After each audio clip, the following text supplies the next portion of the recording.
நீங்க விரும்பினவங்க உங்களை விரும்பினவங்க, நிமிஷம் தவறாம உங்ககிட்ட பேசிட்டு இருந்தவங்க, பழகினவங்க, உங்க விரல்ல அடிபட்டா அவங்க கண்ணுல அடிபட்ட மாதிரி துடிச்சு போனவங்க, திடீர்னு உங்களை அவாய்ட் பண்ணுவாங்க, பேசுறதை விட்டுருவாங்க.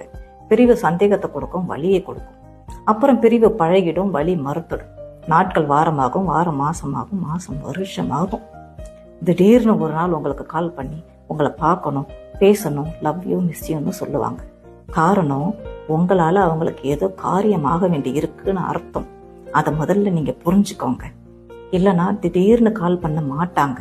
அவங்க விட்டுட்டு போன பிறகு அந்த வழியை கடந்து வர நீங்க எவ்வளவு தூக்கத்தையும் நிம்மதியவும் இழந்திருப்பீங்க. கடந்து வந்துட்டீங்கல்ல, மறுபடியும் அவங்க பேசுறாங்கன்னு சொல்லிட்டு மயங்கினீங்கன்னா திருப்பி மீண்டு வர முடியாது. கடந்து வந்த பாதையிலே திருப்பி நீங்க போற மாதிரி இருக்கும். அப்புறம் அங்கிருந்து மறுபடியும் வர மாதிரி இருக்கும். அது முடியாது. ஒரு தடவை தான் மீண்டு வர முடியும். அவங்க உங்களை விரும்பியிருந்தா உங்களுக்கு அந்த வலியவும் வேதனையும் பிரிவையும் கொடுத்துருக்க மாட்டாங்க.